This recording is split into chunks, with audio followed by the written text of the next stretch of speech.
السلام علیکم ورحمۃ اللہ وبرکاتہ۔ آج یہ حدیث پڑھوں گا کہ نماز فجر و عصر کی فضیلت۔ فجر اور عصر نماز پڑھنے کی کیا فضیلت ہے؟ حضرت عمارہ بن رویبہ رضی اللہ تعالی عنہ سے روایت ہے کہ سیدنا رسول اللہ صلی اللہ علیہ وآلہ وسلم نے ارشاد فرمایا، لن يلج النار احد صلى قبل طلوع الشمس وقبل غروبها يعني الفجر والعصر۔ یہ حدیث صحیح بخاری شریف کے اندر موجود ہے، اس کا جو نمبر ہے 634 ہے۔ آئیے اس کا ترجمہ سماعت فرمائیں۔ میرے آقا امام الانبیاء حضور علیہ السلام نے ارشاد فرمایا، جو مسلمان سورج نکلنے سے پہلے اور غروب ہونے سے پہلے فجر و عصر کی نماز پڑھے وہ ہرگز جہنم میں داخل نہیں ہوگا۔ سبحان اللہ، یہ تو دو نمازوں کی فضیلت ہے، اگر ساری نمازیں پڑھے تو پھر اس پر اللہ کا کتنا کرم ہوگا۔ اس حدیث مبارک میں نماز فجر و عصر پابندی کے ساتھ ادا کرنے والے صحیح العقیدہ مسلمان کو جنت کی بشارت دی گئی ہے۔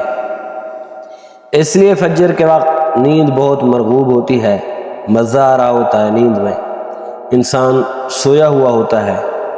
تو عصر کے وقت تجارت وغیرہ امور دنیا میں مشغولیت ہوتی ہے، تو جو مسلمان مشکلات کے باوجود یہ دو نمازیں ادا کرتا ہو وہ باقی نمازوں کی بھی پابندی کرے گا۔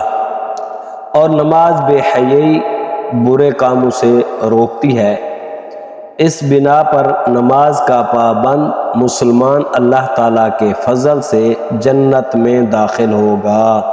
سبحان اللہ۔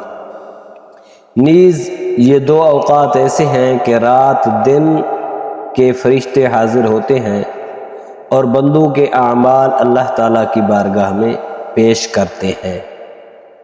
تو اب صبح کے وقت فرشتے آتے ہیں تو وہ جماعت کے ساتھ نماز پڑھتے ہیں اور وہ عصر تک رہتے ہیں، پھر عصر میں اور آ جاتے ہیں۔ اللہ تعالیٰ جانتا بھی ہے سب کچھ، پھر بھی فرشتوں سے پوچھتا ہے، اے فرشتوں بتاؤ میرے بندے کیا کر رہے تھے؟